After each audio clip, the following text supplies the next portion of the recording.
everyone and welcome back to my channel, or welcome if you're new. My name is Katarina. Today I'm going to start a little series here on my channel where I will be going through my entire beauty collection. We will be moving later this year. We don't quite yet know when, but I did film a live update where I explained everything, so I will link it down below if you're interested more about that.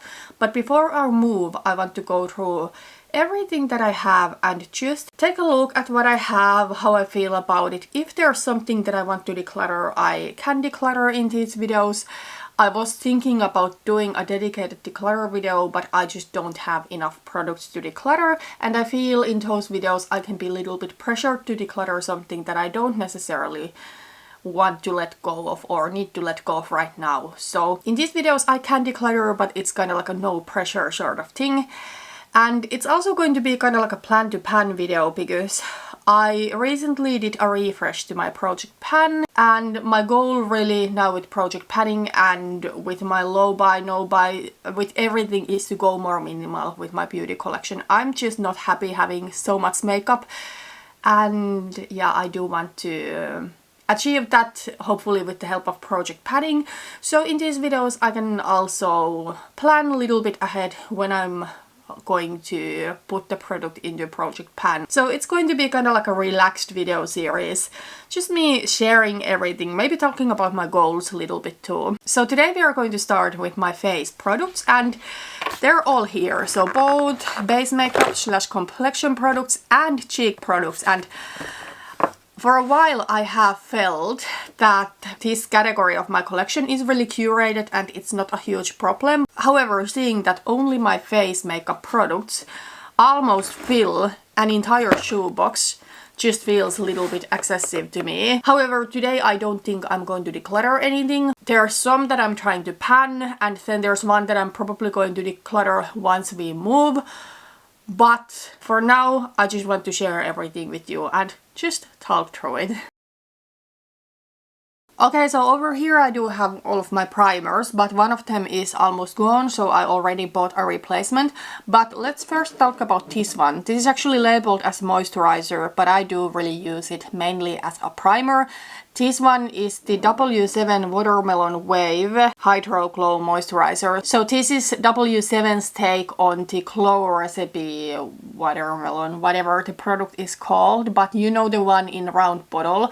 I actually once got that from Feel Unique. I'm not even sure if that was a gift with purchase. If it was, it really was the most generous one because it was a full size, or if it was just accidentally packed to my order. Anyways, primer is totally one of those things that I don't want to purchase a high-end one because I do think these drugstore ones are just as good.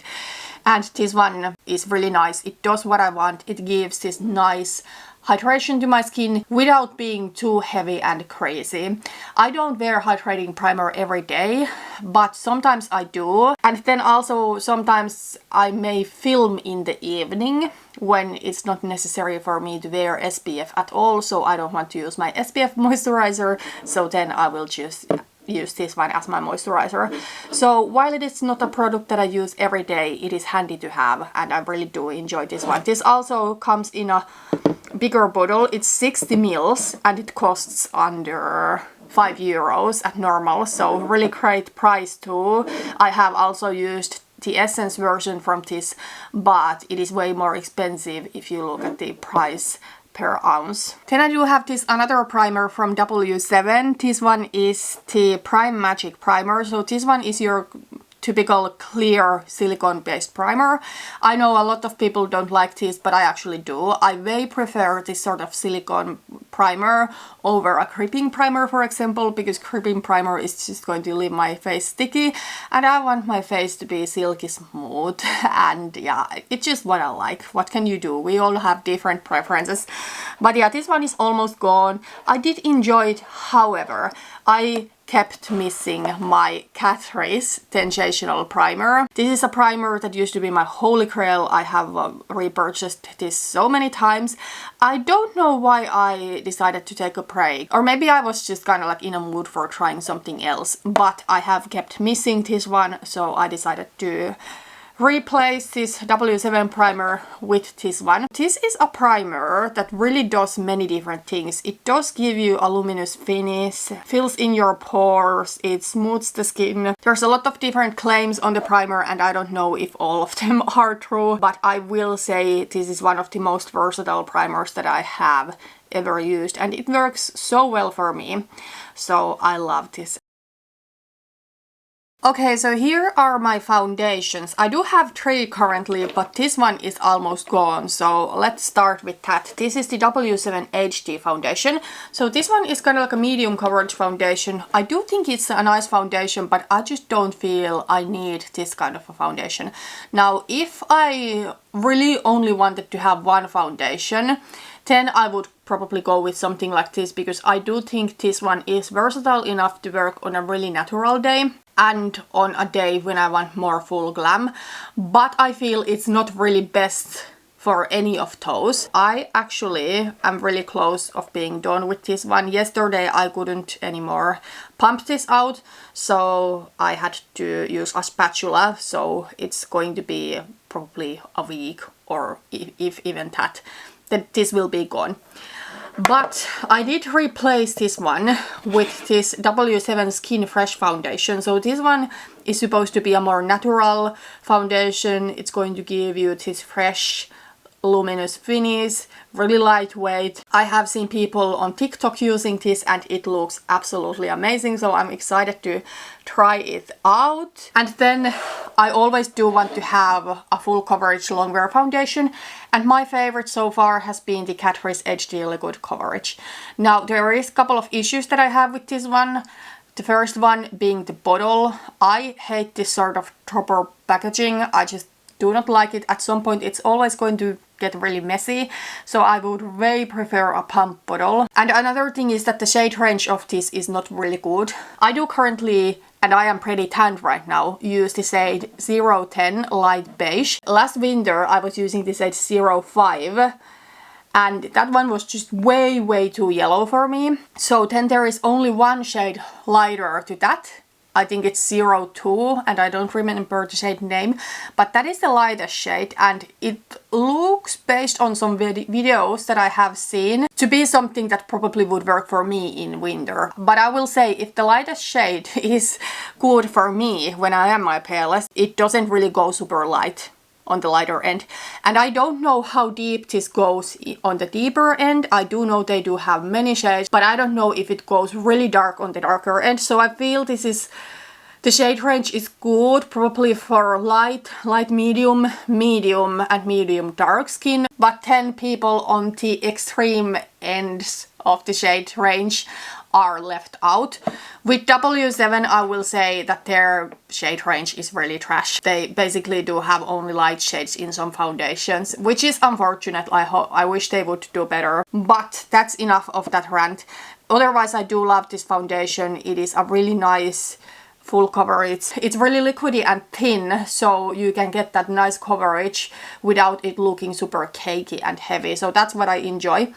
I will say, in general, I do prefer to use drugstore makeup currently. I am still a student and I am not financially in a position to buy high-end products, especially for those that need to be replaced often, like foundation. But once I get a proper job that pays well, I do think foundation is something that I might want to look into a higher-end option. Just right now, there is no way that I'm going to spend 40-50 euros on a foundation. And in general, I don't think I'm ever going to be someone who is just going to switch completely to a higher end routine. But some of the products I might want to switch to high end, and foundation is one of them. Okay, so here we do have all of the products in my concealer category. As you can see, it's 4 products, but there are really different types, of course, apart from the W7 concealers. Well, let's start with them. So this is the W7 HD concealer, and it is what I do use currently as my regular concealer under my eyes. Or if I want to cover something else on my face, typically I don't need to because the foundation is going to do the job. But yeah, this one is a really nice concealer. It really reminds me of the ABH Magic Touch Concealer. It has a similar natural finish to it while it still provides good coverage. Unfortunately, I cannot get this from Normal. That's where I typically buy my W7 products from. But this one is really cheap. It's like, I don't know how many mils this is. Oh, 14 mils. And it costs like, what, 3 euros or something like that. And it lasts forever. Concealer is one of those things that typically high-end brands make it better. This is probably the only drugstore concealer that I have actually really loved. Maybe concealer is another product that I might buy a higher-end version in future, for example the ABH one, but this one is really great. If you can find a shade, again, the shade range is not good, but if you can find a shade and get it on your hands, it is really nice. From W7 I do have this stick concealer. Now this one I am panning currently. I bought this in spring because I need some sort of a cream concealer to do touch-ups on my glass marks. But this one is a little bit annoying because the packaging broke, or the stick broke, and yeah, now it's almost gone, so you cannot see it so well anymore. But I do want to finish this one and buy a potted concealer instead. I do think I want to try the Catrice Camouflage one. But yeah, the cream concealer that I have is something that I carry with me to work in my makeup bag, so that I can do those touch-ups. Currently, however, because this is this peachy color, I do use this one as my under eye corrector because I want to get it used up. And then I do have an actual under eye corrector. This one is the Catrice one. This is the lightest shade. I think they have 4 shades. This is light rose. So it is this, your typical pale peachy under eye corrector. Really nice, really creamy formula. And yeah, I really do like this. I used to use the Becca under eye corrector before, but my favorite way to use under eye corrector is to pick it with sponge here, because that way I am just going to get a way more airbrushed and flawless result compared to if I tried to apply it with my finger. Then I feel it would almost like stay sitting on my face weirdly when the sponge is really going to press it in. However, with sponge I'm going to use more product, so I go through this pretty quickly, like it's only a couple of months and it's gone. So because of that, I'm glad I have found a drugstore version that is really affordable and is really good. And I do like to use under eye brightener. I feel while this concealer and also the ABH Magic Touch Concealer, while they are good in coverage, it's not like Tarte Shape Tape level. And then also, I'm over 30 years right now. I notice my under eye has gotten a little bit drier what it was in the past. So something like this is going to give me there an extra layer of moisture. Okay, so here I do have all of my powders. I know it looks like a lot, but let me explain this a little bit. So first of all, as you can see, my Revolution powder packaging is empty. This is the Revolution Translucent Baking Powder. I have still kept this one because I do have this product. It's just transferred to this Vipo powder packaging, and I used this Vipo powder in spring and I did really enjoy it. I totally could repurchase again. However, Vipo is a brand that I need to order online from Notino. I typically don't enjoy ordering that much online these days if I just can buy from store. But yeah, anyways, the Vipo powder was good, but I decided to buy something from Normal in spring, and then I bought this W7 Banana Dreams powder, which ended up being way too yellow for me to use on my under eye. Now it is in my project pan and I do use it to set my face. It's just going to take me forever because this is a really fine powder. It gives me a really silky finish to the skin. I don't need to use a lot, so a little bit goes a long way. So I don't know when it will be gone, but I am working on it. But because this didn't work on my under eye at all, I then ended up buying the Revolution Translucent Baking Powder.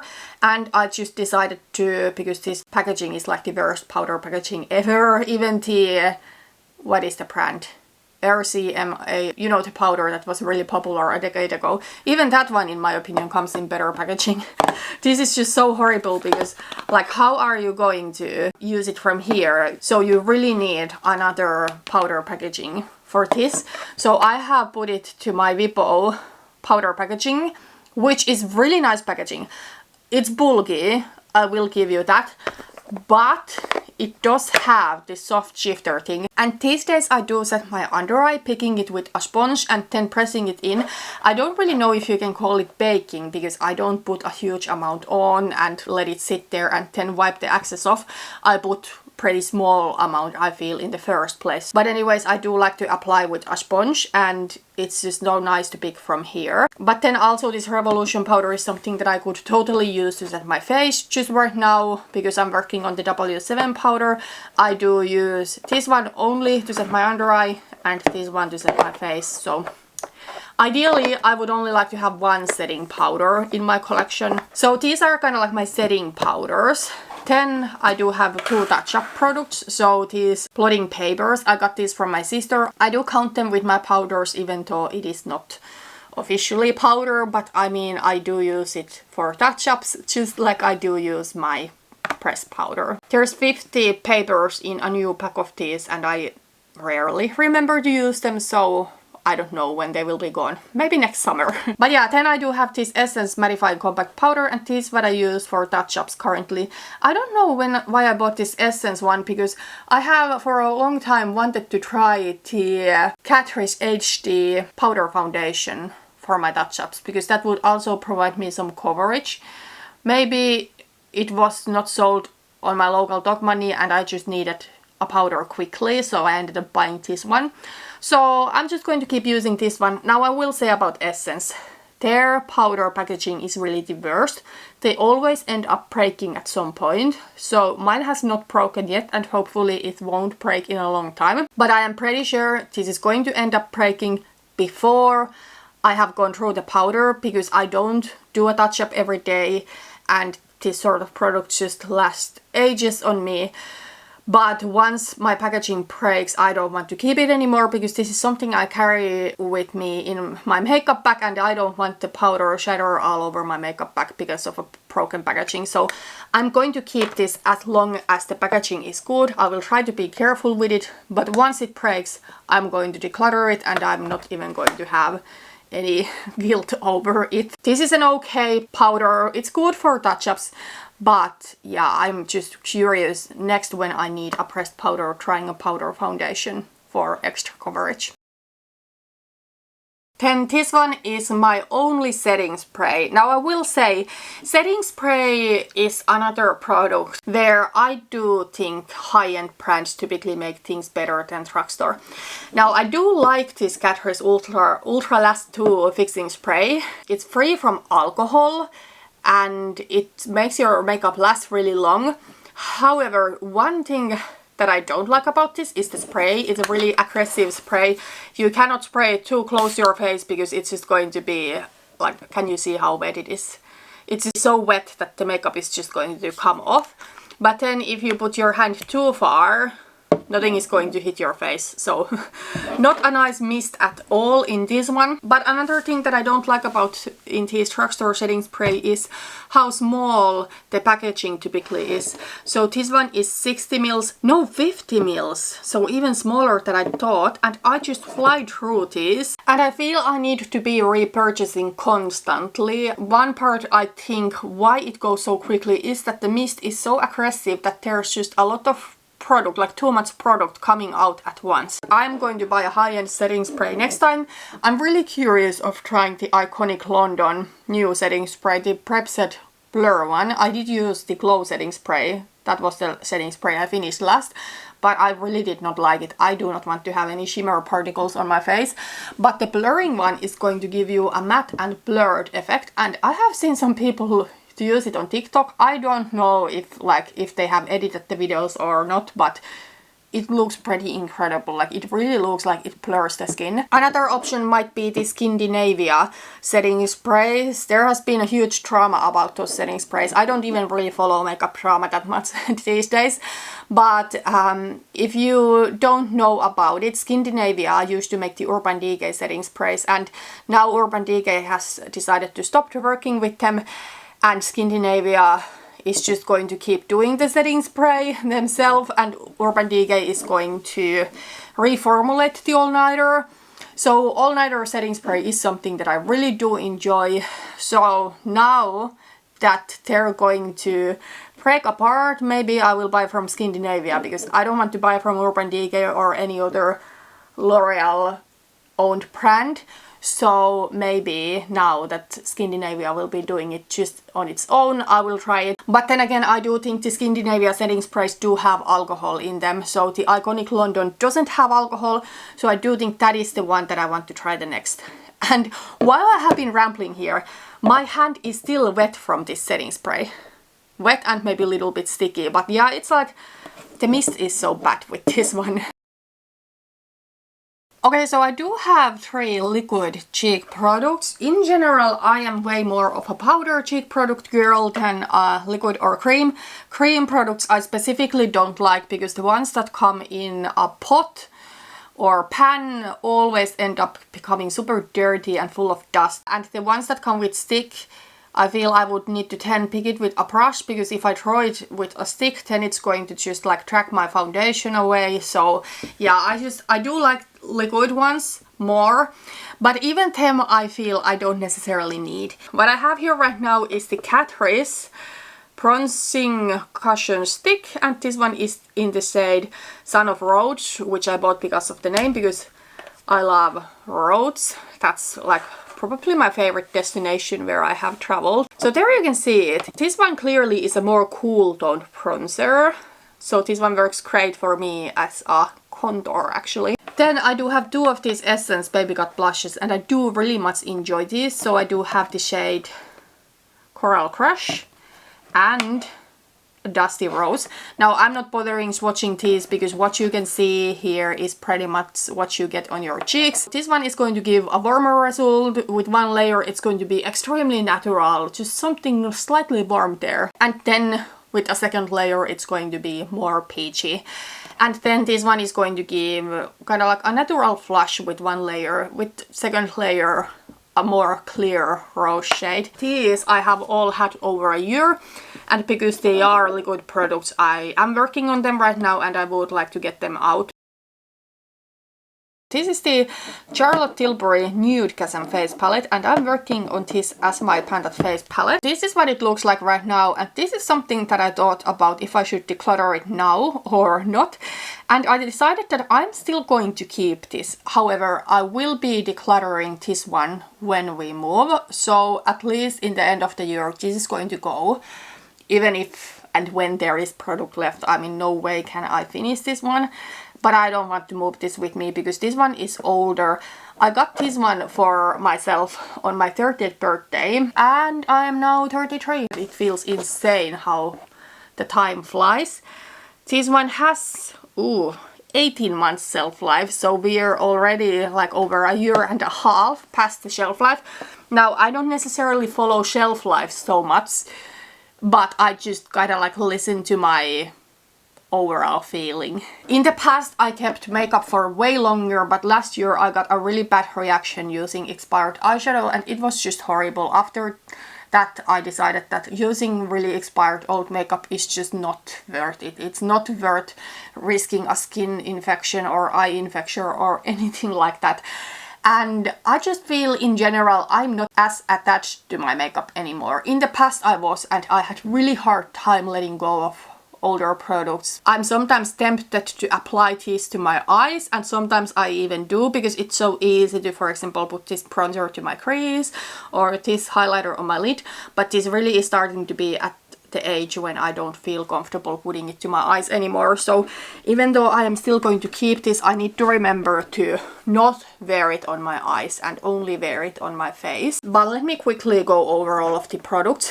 The highlighter I don't really like that much. I feel this is too yellow. There you can see it. Now it doesn't look super yellow in this lighting. Also I feel this is the sort of formula that just looks too highlighty, and it does make my pores more visible. So I mainly wear it on my eyes, but now not even that. So I don't think I'm going to use this one really at all anymore. The blush, however, I will say I do really enjoy.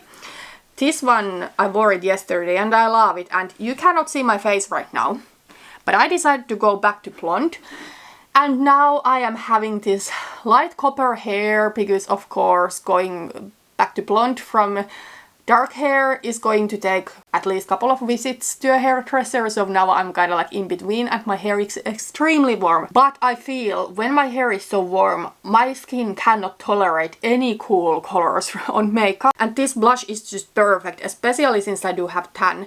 And I do think this blush is the reason why I'm not quite ready to declutter this palette yet, because I do want to get more use out of this. I absolutely do love this blush. I mean, look at it. It is so beautiful. It is this muted, like orangey, glowy, stunning blush. And yes, then there's the two bronzers. The darker one is for me something that works now that I have tan. As my bronzer, it's not the best ever. I feel it's maybe somehow muddy. And then the lighter one is something that if I applied it to my face right now, you couldn't even see it. It's something that works for me really well when I don't have any tan. These bronzers are for sure something that I'm going to still get good use out of until I declutter this palette. As I said, I just need to remember not to apply it on my eyes. I'm still going to keep doing my Panda face palette also. The next update I think will be in about a month or so. I will probably film it like midway through September, and then before we move, I'm going to film the finale with this one, and then we are going to take a look where we are. But yeah, this is older, it's way past the expiration, and it's time to get my very last uses out of it right now. Okay, so this is the only powder bronzer that I do have currently. This is the Catrice Sun Lover Glow bronzing powder. This one is a beautiful glowy powder bronzer. I just have not used it too much because I have been so focused on the other stuff. Although I have used it and I have seen that it looks beautiful on my face, I have not had a chance to really see how it would work in my collection. Not as an only bronzer really, but if I had, let's say, two bronzers in my collection. This one I am going to keep. I do think it is beautiful. I'm going to talk about highlighter next, although typically your order to apply cheek products is contour slash bronzer, then blush, then highlighter, at least if you do it in like the traditional beauty guru way. I have recently stopped wearing highlighter on my face, at least on my everyday basis. I do have a little bit oilier skin. I'm not extremely oily, but throughout the day I tend to get little bit oily and my skin gets a little bit dewy. Highlighter just on everyday basis, it doesn't look good. It just makes me look sort of crazy. Highlighter for me has become really like a special occasion sort of thing. Yeah, anyways, I do still have two highlighters, and I do think two is what I would like to have. Maybe I could do it only one. I don't know. I'm happy with having both of these and I'm not letting go of them. So I do have the Essence Make Me Glow highlighter. This is pretty much the same thing than the Pure Nude highlighter. This one is just what they have in EU. But this one is my natural kind of like glow from within sort of highlighter. I mean, look at that. It's just so pretty. I love it how natural this always looks. If I swatched this when I don't have any tan, this would look like it's darker than my skin tone, but then applied to face, it doesn't look like that. I do really like this. This has always been one of my favorite highlighters. And then a newer highlighter that I bought this Black Friday last year is the Iconic London Lit and Luminous highlighter, and this one is my glowy highlighter. So if I want to have extra glowy look, this is what I go for. It's just really rare that I do highlighter this glowy. It's really only like special occasion and then filming, but it's incredible. I do like the tone of this one because it's really neutral, so that it works with both more cooler toned and with more warmer toned look. And then I do still have three powder blushes. I do have the W7 Matte Me blush. This one is in the shade Up Above, and this one is a beautiful, really pale peach. I don't know if this is even going to show up right now because I do have tan. Maybe you can see it, but if I applied it to my cheeks right now, you wouldn't see it. So it's something that works for me only when I am my palest. I'm not necessarily the biggest fan of blushes that are this matte, and I do think a blush that has like a satin finish, like a little sheen there, is just going to look more natural and better for me. But yeah, anyways, I'm going to keep this blush even though it's not like my absolutely favorite, but this is something that in winter and in spring before getting any tan. I do like to wear. This is actually something that I bought in the beginning of the year. All of my blushes are pretty new, so that's also one reason why I'm going to keep them. Then I do have here the W7 Calm Coral blush. This is my favorite blush, however the packaging is not good. I absolutely hate this packaging. It is similar to the Benefit box packaging and I just think this is so cheap and ugly. At least W7 is a cheap brand. As you can see, this blush doesn't even look that much of a blush. For some people, this might be a highlighter. That's why I love it, because it's so natural you won't even properly see it. I don't like blush too much these days. I feel it just always looks so messy on me, except liquid blush, it's easier to get it look more natural. But powder blush, I just feel it sort of looks messy and it looks like it doesn't belong to my face. It looks distracting. I often feel it ruins my makeup. And I know this is such an unpopular opinion because so many people are all over blush. Again, we all do have different preferences and my preference just is that no blush or extremely natural blush. So I do think this is amazing blush if I want to add little something, because still if I'm going to wear bronzer or contour and if I don't do anything else, it can look a little bit like random and harsh. So this is just something that is going to bring my skin and the bronzer a little bit closer to each other. I absolutely love it. And I'm sure this is something I'm going to finish. I'm not going to put it to a project pan, at least in a long time. But whenever I finish this, I do think I want to buy from Charlotte Tilbury her blush in the shade First Love, which seems to be a really similar color to this one. So yeah, this is beautiful. And then I do have one more blush here. This one is from a brand Mesauda. It is an Italian brand that is not much talked about. I have a couple of their products. I bought them from Tallinn last year. They were sold at Kaupamaja and I was totally sold. So this is the color. It is the At First blush and it is in the shade French Kiss. So this is the lightest shade of blush they do have. And I know this kind of blushes a lot of people on YouTube call kind of like a really neutral blushes. In my opinion, this is not neutral at all. It is really rosy and it's clearly going to give you a flushed look. For me, a nude blush is something like this one. This is a nude and this one is like a natural rosy blush. Like, it's pretty, don't get me wrong, but I just feel even with something like this, it's so easy for me to go overboard and almost have like a bruise effect going on my cheeks and a messy look. So I need to be really careful with this one, but yeah, it's pretty. Whenever I go through all of these blushes, I am curious of trying the Charlotte Tilbury blushes. The shades that I'm particularly curious of are First Love and then the Climax for like a summertime blush. And then is it Love Glow, kind of like a pinky blush. I was kind of like going back and forth between that and Pillow Talk. I think the Pillow Talk blush is going to be really similar to this one, and especially if I go now for blonde hair like I'm going to, maybe a little bit more fresh pink would be better than that muted pink. But anyways, I'm not going to buy any new blushes right now. Okay, so that was really everything for today. I hope it wasn't super disappointing that I'm not going to declutter anything right now. Although I am on this minimalist journey, I feel my collection is still at the point where I can do it mainly through project planning. And this palette, as I said, I will end up decluttering later. Just right now, I still do want to kind of like get my last uses, especially out of this blush. But also I do use the bronzers quite a bit because, well, you saw I don't have that many options to choose from. I think that's everything for today. I'm probably going to film another video before the next part to this series, but I think next time we are going to go through my eye makeup. So both the random stuff, I don't have too much of those anyways, and then eyeshadows. But yeah, that's everything for today. Thank you so much for watching this video and I hope to see you in my next one. Bye bye.